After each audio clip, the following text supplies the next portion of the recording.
Devils Thursday. This is At the Point. I'm your host, Sam Wu, here with Bruce Zeman. Streaming live on Facebook Live, YouTube Live, X Live, and Twitch on the Let's Go Devils Network. Talking a little bit of NHL hockey. Lots of stuff going on tonight in the NHL. But a lot of stuff going on last night for the New Jersey Devils when they celebrated Lemaire Night, which is the title of this podcast, because it was one of those moments, Bruce, that you go back in time and it brought you to so many different eras. Obviously, the 1995 Stanley Cup with Jacques Lemaire won as head coach, but you also look at the whole body of work of Jacques Lemaire as a coach, but as a player, and you start to think back, wow, 8 Stanley Cups, I believe, with the Montreal Canadiens as a player and 1 as a coach. That's incredible. Yeah, it is really incredible, Sam. And good to be back with you. Happy Thursday. You're right. Big night last night for the New Jersey Devils. Jacques Lemaire night at the Rock. Game against the Boston Bruins, and we'll get to this a little bit later, but they certainly played a lot better with Jacques in the house. And you're right. You know, to me, I was actually with the Devils when Coach Lemaire first got there, and I have to say he was one of the classiest. He is one of the classiest people I've ever met. I met a lot of people in hockey, and I remember talking to him for the first time, and I remember saying to him, you know, thank you for coming here, and thank you for helping the team to, you know, hopefully get over that hump. And he looked at me, and he said, it's okay to want to win all the time. And, you know, that's the whole mindset he brought from Montreal. And it was just so special to see him honored last night. He still looks pretty good. Yeah. And, you know, he is an icon, a beloved figure in the Devils organization, and certainly well-deserved. Yeah, it's that Montreal connection that Lou Lamoriello hit up. I remember the trades and the acquisitions for Claude Lemieux and Stéphane Richer, who, you know, won Stanley Cup, or at least I think, I'm not sure about Richer, but at least Claude Lemieux won a Stanley Cup with the Montreal Canadiens back in '86. And then, you know, and I remember, you know, trading, I think they traded away Kirk Muller, right, to Montreal, I think, for Stéphane Richer, if I'm not mistaken. I don't know if my memory serves me correct, but there was a Montreal pipeline that Lou Lamoriello was going to.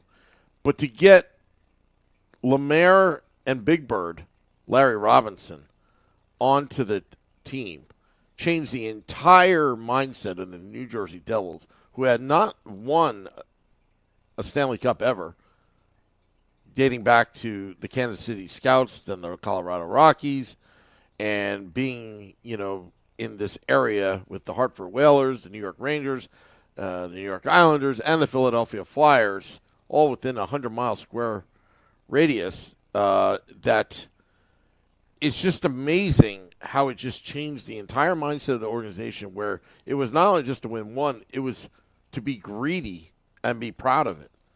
That why not win all the time?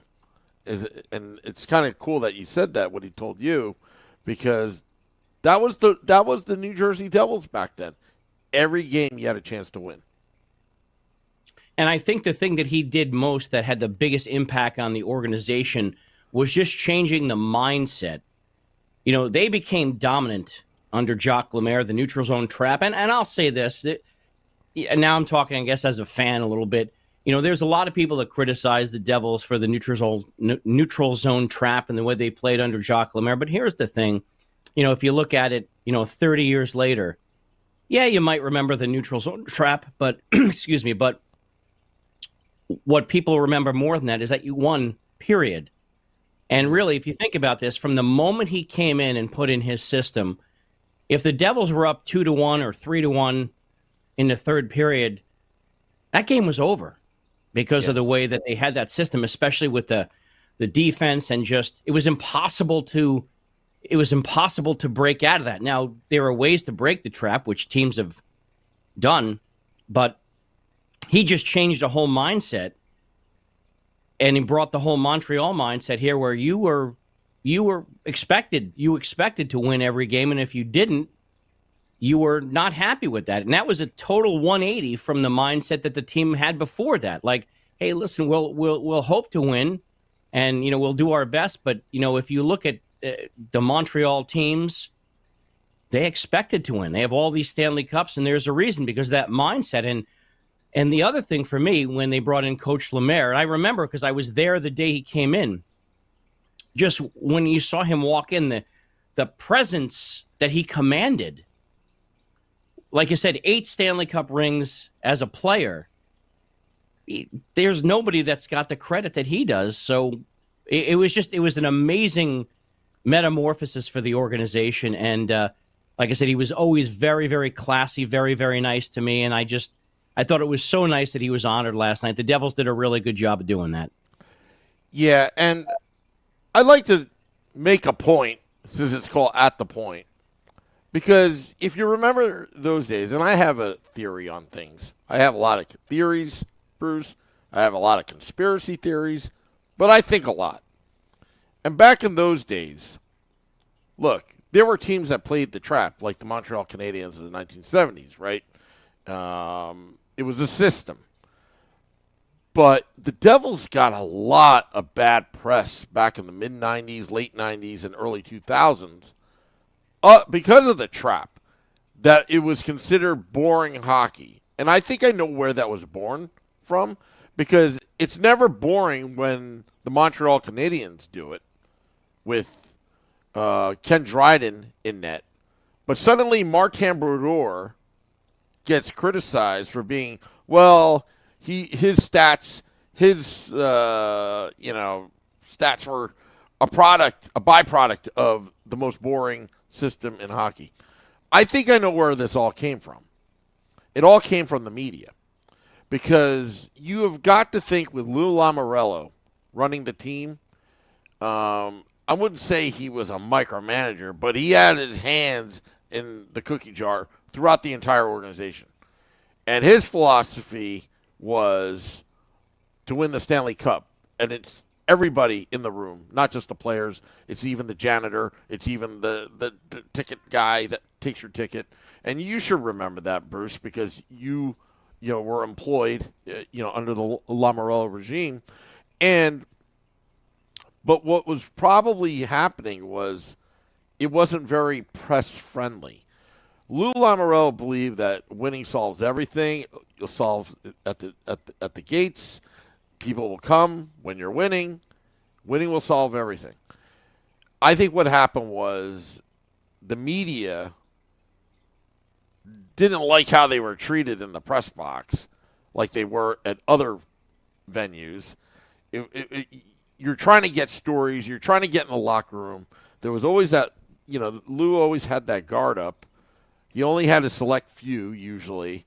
And I think that kind of rubbed off in the narrative of why the New Jersey Devils were winning. And on top of that, I know I've talked to a lot of media members that covered the Devils back then. They hated the Meadowlands. They hated driving there. They hated parking there. When you get there, it's not the greatest arena to, whatever the complaints were, whatever. And I think they put a lot of their personal stuff into the Devils are boring. There's nothing to report, and it's the same old Devils. Yet in 2001, they led the league in scoring. You can't have it both ways. And they kept on saying that they were playing the trap, but they weren't playing the trap as much back in 2001. I want to know what your thoughts are. You may disagree, Bruce, but I just think that it had a lot more, all that bad stigma had more to do with, Lou Lamoriello and not giving so much press access than, the actual product on the ice, because you can make the same argument with the left wing lock that the Red Wings were playing. But somehow that's okay. Yeah, I don't think you're wrong. Lou is and was a little frosty. He wanted things done his way. And the thing with him is that they won. And I think if you ask the players now, looking back, a couple of the players that were there for the three cups, does XYZ matter as much as the fact that you've got 3 Stanley Cup rings? I would say that it doesn't. They would rather have the hardware than not. But I think it was probably a little bit difficult to, and like I said, I can tell you stories because I was there.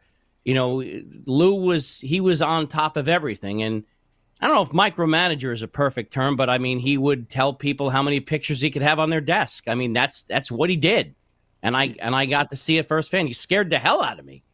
He didn't want distractions. He wanted to win. That was his whole philosophy. And I understand that, and I think all of us have things that we could do a little bit better, right, or do differently and everything. I think the one thing that they may have been able to do a little bit better under that regime, if you will, is market the team, market some of the players. But again, as you said, he believed that the crest on the front was more important than the name on the back, and that's the way he operated for his whole. And he's doing it. He's done it in Toronto. He's done it with the Islanders, But I just want to get back to Coach Lemaire for a second with the Devils and the trap and all the other stuff.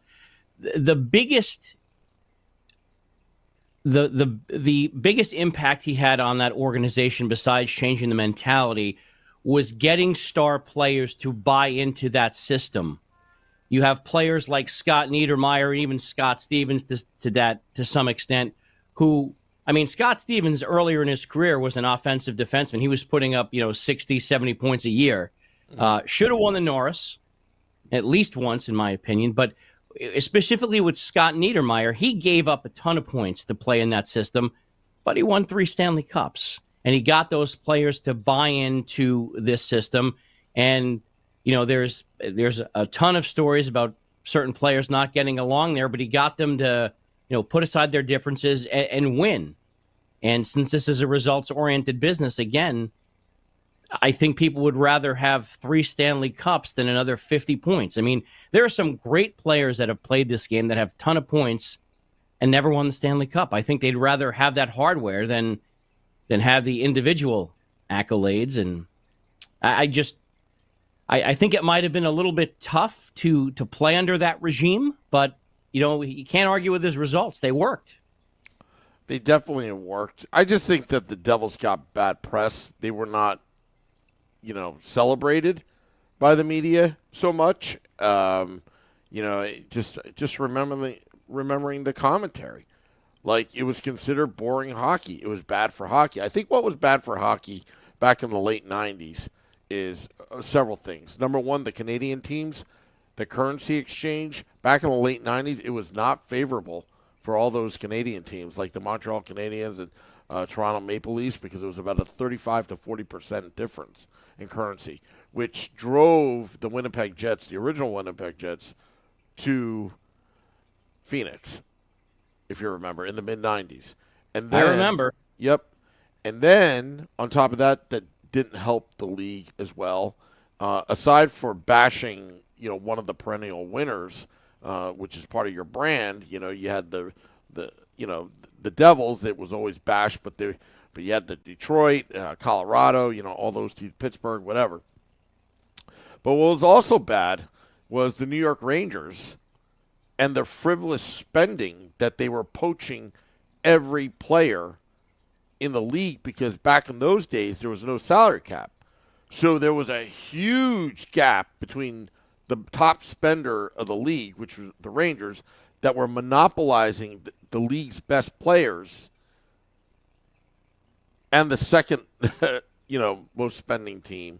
And that's bad for the NHL brand, because if you remember, Eric Lindros, Pavel Bure, Wayne Gretzky, all these players played on the New York Rangers, and they sucked the life out of the NHL while the NHL was expanding with a limited talent pool. So scoring was down.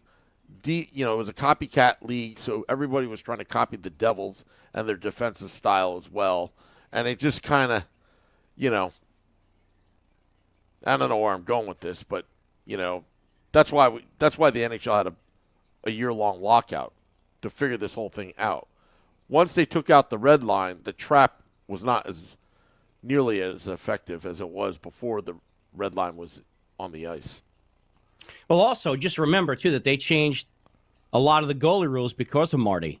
Yeah. They the trapezoid, and they changed a lot of things because of him, which is why I think he's one of the greatest impact players in league history, because you don't really see that too often where they change rules because of one player just being so much better than everybody else. But, you're right about the Rangers in that aspect. But also the other thing I always found interesting about them is it seems that they would get these players near the end of their careers, or they were out of their prime. I mean, Lindros was not in his prime when he was on the Rangers. Gretzky was near the end of his run. I mean, he was still a great player, but he wasn't like he was in his prime. And you know what a lot of people don't know is that, well, yeah, but one of the things that a lot of people don't know, especially when it comes to Eric Lindros, when that whole thing happened, when Quebec drafted him and he wound up on the Flyers, the Rangers actually thought they had traded for him first. Yeah.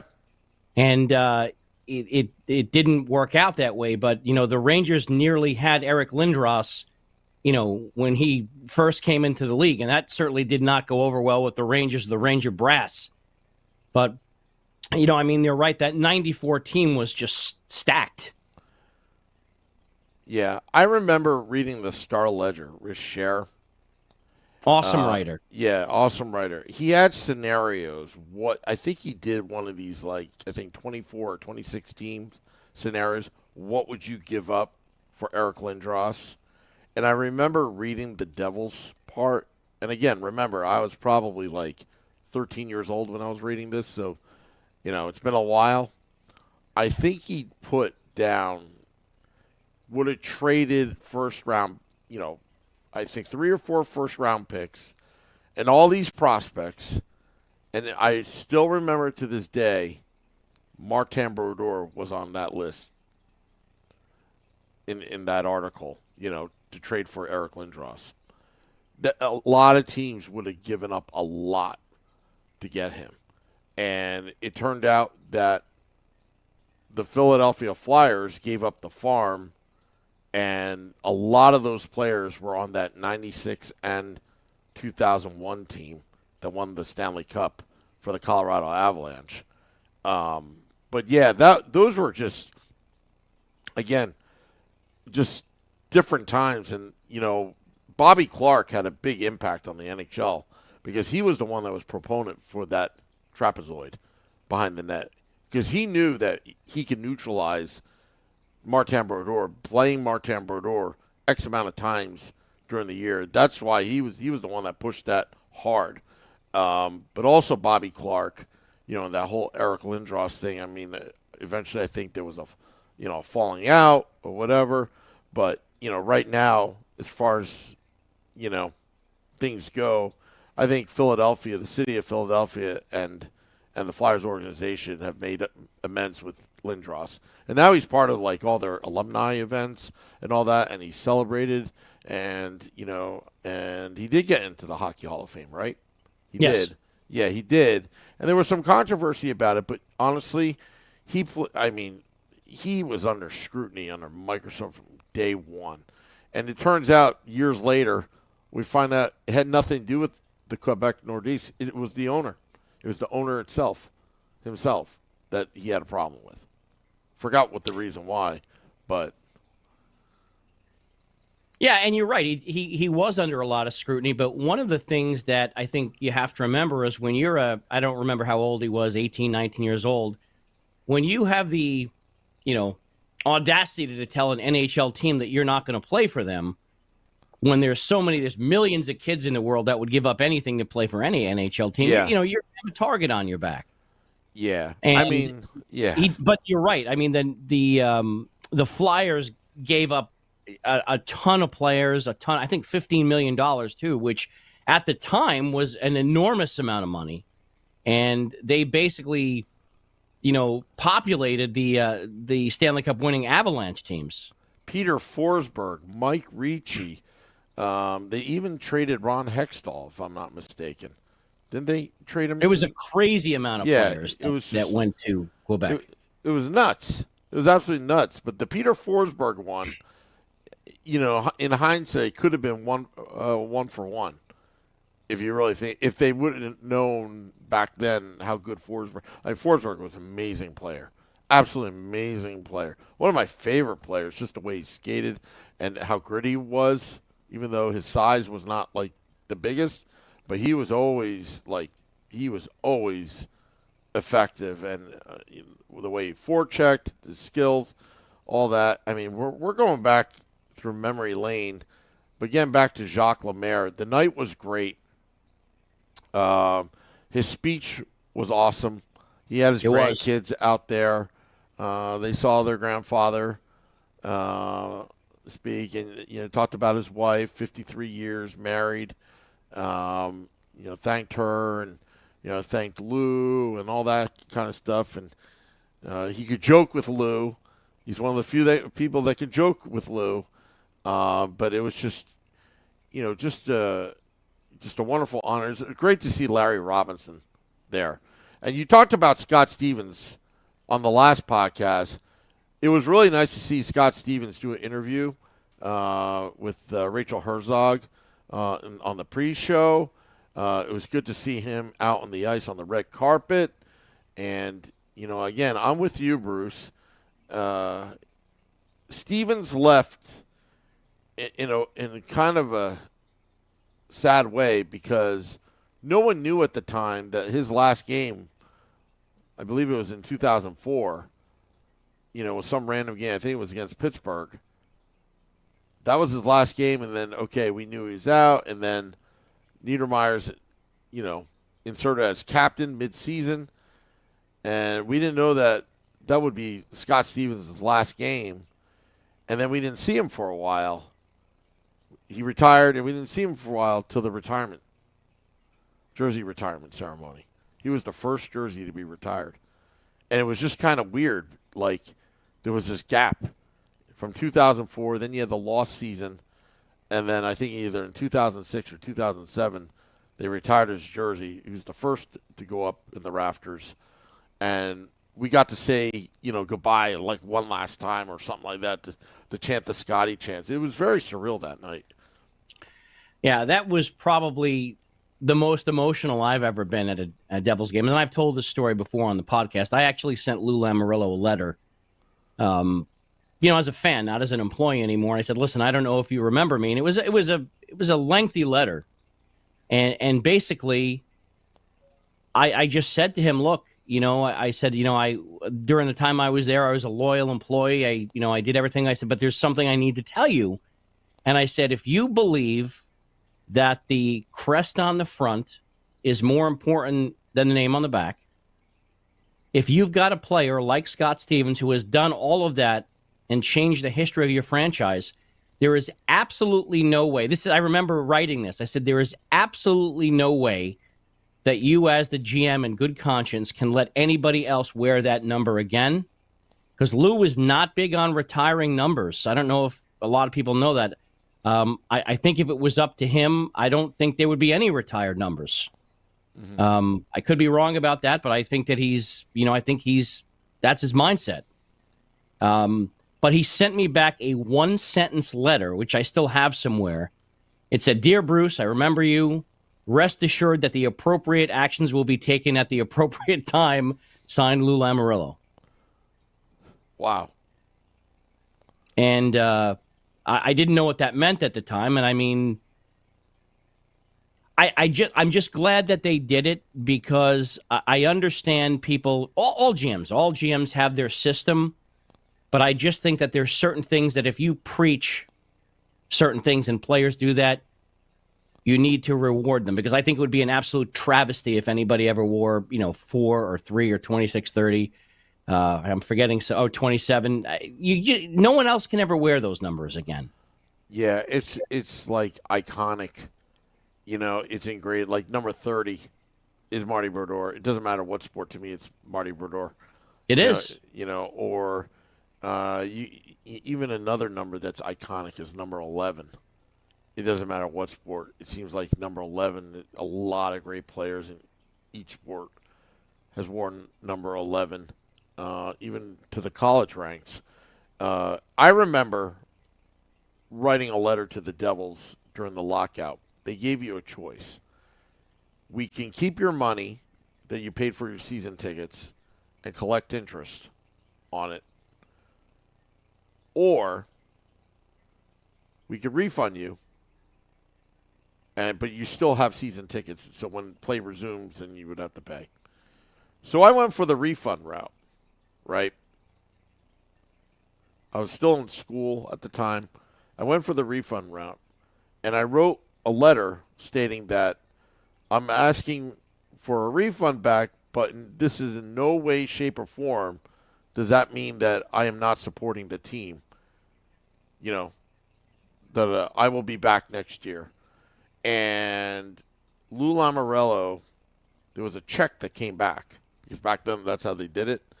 Check came back, and it was a letter from Lou Lamoriello.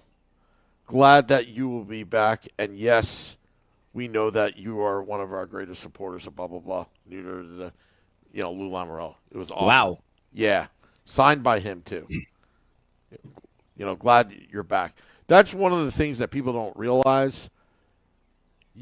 Back in those days, you could write a letter to Lou, and if you were respectful, he would write back. And one time, a friend of a friend wrote a letter to Lou stating his concerns about the move to Meadowlands to Newark, his concerns about safety, blah, blah, blah, blah, blah, blah, blah. And it was like, a 3-page letter, young kids, whatever, because back in those days, there was a big unknown.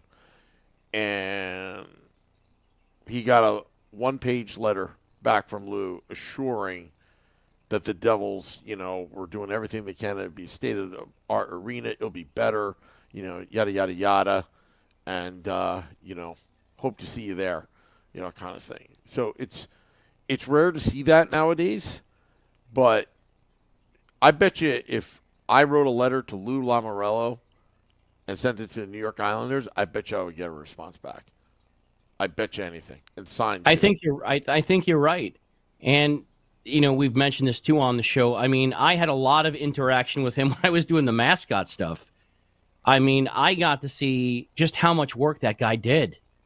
And, it's a lot, being a GM and just, I'm sure the mascot was the least of his concerns, but, he had his fingerprints all over everything. And, it's important, Sam. It's interesting that letter that he wrote you, because I'll tell you what, if we're being honest, and now I'm speaking as an analyst and not as a fan.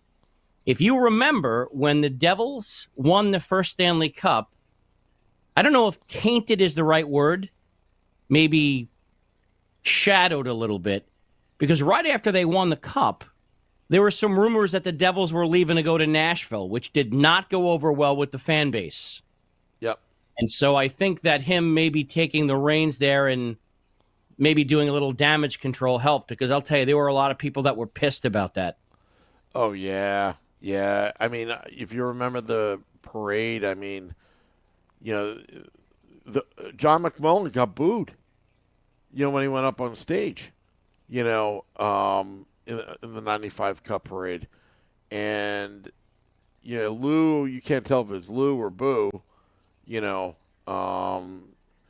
and then, but I think Chris Terreri's sign was amazing. Nashville, question one, no way, or something like that, Right. And, again, I honestly believe that McMullen, and Bruce Driver even said that in one of our interviews with him, that it was most likely they were never going to Nashville. It was just using them as a leverage point to get a better lease deal with the NJSCA at the time. And I truly believe that. I don't think McMullen would ever uproot the Devils. And Gary Bettman, to his credit as commissioner, has never moved a franchise that has won the Stanley Cup out of that city. He was very patient with the Pittsburgh Penguins when they were bankrupt twice. And it took Mario Lemieux to save the franchise and a couple lucky lottery picks to get the Pittsburgh Penguins and Grandma's slot machine arm with the voters to pay for a new arena and then stay there. So it's again, this is like going down memory lane. I know we're talking about Lemaire night, but a lot of things that happened back then are like still has an effect today in today's hockey. I mean, I can't believe Bill Daly and Gary Bettman are still running the show. They're still running the show, and it's about to be handed off to Bill Daly, who is, by the way, from New Jersey. He is from New Jersey, and I think he's done a good job. I mean, you're right. I mean, there's so many things that have happened, especially in Devils history, that ring true. And, it's funny because there's also things in Devils history that didn't happen that ring true. We've talked before about the tanking and which some teams have done. A lot of people probably don't know this. There were one or two games, and I believe this was back in, I may have my year wrong here. It was either 83 or 84, 85, I don't remember. But if the Devils would have lost their last two games of that year, they would have had Mario Lemieux instead of Kirk Muller. Yep. But that didn't happen. No, it didn't. And you never know what would have happened if that were to happen. But at the end of the day, Lemieux got 2 cups with the Penguins, and the Devils got 3 cups. So, the rest is history. It is. Now, I don't know if you're knew this, Bruce, but I believe yesterday was the anniversary of the 3-3-4 game. Am I correct? It was January 22nd, 1987, I believe. Okay. I have that ticket stub here somewhere. Yeah. But for those that don't know, Bruce was actually at that game. So tell us a little bit about it. There was a blizzard in the New Jersey area, and the Devils were supposed to play the Calgary Flames. And the snow was so bad that nobody could get there. The players, the officials, the fans, nobody could get there. And the end result is that 334 fans made it to the game. That's why it's called the 334 Club. But how did you get there? That's what I'm wondering. I parked my car. I think I had an 81 or 82 Buick Skylark, maroon red. Wow. I didn't even have snow tires on it. That's what a dope I was. I just couldn't go anymore. So I left my car on the New Jersey Turnpike, the service road to get to the arena. I just left it there and I walked. And I'm thinking to myself, you are a jackass for doing this. But I got in there and I had a seat upstairs, and the ushers and everything asked people to come downstairs. And the Devils played the Calgary Flames. Dougie Sullivan had a hat trick in that game. And it was awesome. But there was literally no one there. And like the players were walking in, and one of the reasons, because the NHL very rarely, I don't know if it's changed now, but they very rarely cancel a game if an opposing team is in the city or they're at the building. Well, the Flames were there. And so, like, the Devils were coming there, and the game was delayed because they didn't know. I think they had 8 players there when the game was supposed to start. But it was I actually have a plaque somewhere that I had gotten. It says the 334 Club, and it was the Devils won that game. I'm pretty sure it was 6-3. I think it was 6-3. But it was an awesome game. Someone has a question in the YouTube Live. Joey B. I don't know what he means by this, but Bruce, any inside info on the Oilers Gretzky Mickey Mouse game or the Scab Refs game? I don't know which one. What he means by Scab Refs? Is he talking about the ones that were I think replaced? It's during the playoff games with Don Koharski, and thank you for the question, by the way. You know, after the in the playoff series with the Bruins, the Devils head coach at the time, Jim Schoenfeld, had a little episode with Don Koharski in the tunnel there. He told him to have another donut and everything, and he got suspended. Well, the Devils went to court and got an injunction against the NHL, which, as you can imagine, didn't really go over that well. Judge Conte was one of Lou's buddies. Yeah, well, he signed it, and so Jim Schoenfeld could coach that game.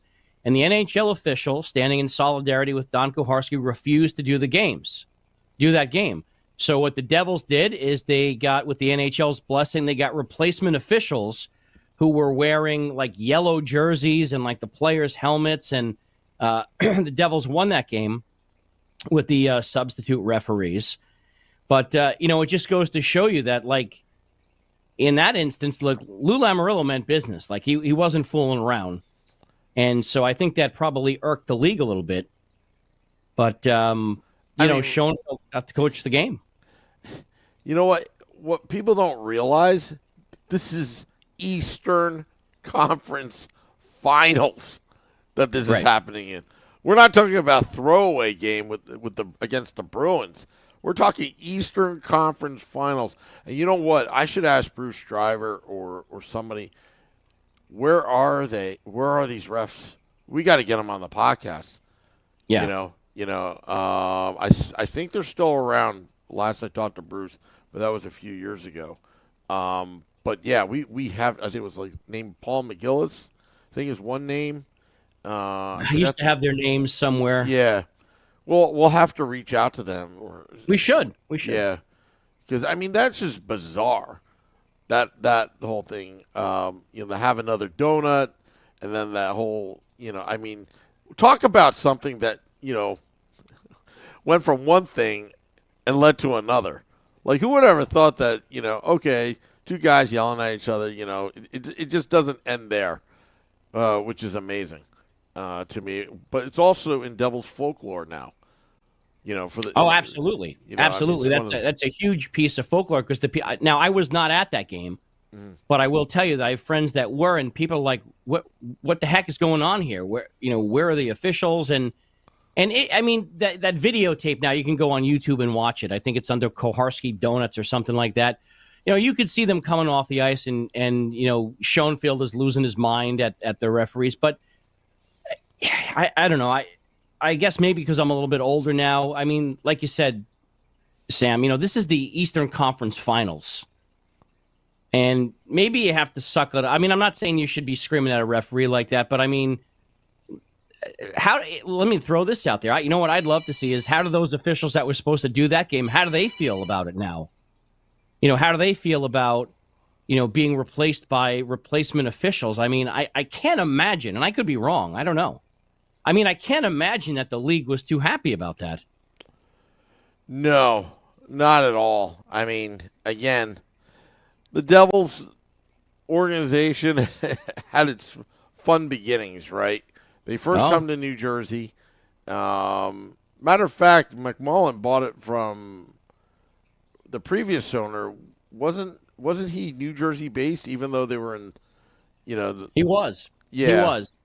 And it's funny because my dad was actually involved in that a little bit to some extent, because back in the day, a guy by the name of Arthur Imperator owned the Colorado Rockies. Mm-hmm. And so the story goes is that Jay Snyder, the owner of the Flyers, and Imperator did not get along. It was Snyder or somebody high up in the Flyers organization, and when Imperator wanted to bring the Rockies to New Jersey, Snyder wouldn't allow it. I don't know if it's changed since then, but there had to be unanimity, and the owners agreeing to bring him here. And so when Imperator found out that he wouldn't do it, he sold the team. And as soon as he sold the team to the McMullen family, then Snyder was okay with it, and that's when the Devils came here. Okay. Well, there was also back then territorial rights and all that. Well, there still is. Yeah. There still is. But I think, if I'm not mistaken, McMullen had real beef with the New York Rangers at the time. Well, he But had to pay them. I thought he didn't, only because it's a different state. There was a loophole there. I have to go back to Stan Fischler's book because I remember reading up on it. I just don't remember. You might be right about that, but if I remember correctly, there were a couple of teams that they had to pay or were supposed to pay territorial rights to. I think it was the Islanders, the Flyers, and the Rangers, because it was within 50 miles or something like that. But you could be correct. Yeah. But that's the reason that there's not teams in other. That's the reason that, for example, that there's not a second team in Toronto, because first of all, the Maple Leafs would never allow that, but they'd have to pay money to the Maple Leafs and the Buffalo Sabres. Yeah, it's Select a Boy. Yeah, so basically, Dr. McMullen, who was the owner of the Houston Astros, I think at the time, or was, bought the team from the previous owner of the Colorado Rockies, and basically brought his team from Colorado to his own backyard and have success. That's Right. that's how the story goes. So, and Dr. McMullen, I think he was a naval architect, and back in those days, I guess that was great business because the Steinbrenners and the McMullens, there's that connection there for many years. But yeah, so anyway, yeah, I mean, we're going back in time, and I bet you Stan Fischler remembers every bit of that, Bruce, because Stan Fischler is like the encyclopedia of hockey. Yeah, and he belongs in the Hall of Fame, by the way. Yeah, I don't know why. Again, I got to talk to the Professional Hockey Writers Association because this has gone too far. So it's either you guys are that dumb or Stan's blacklisted.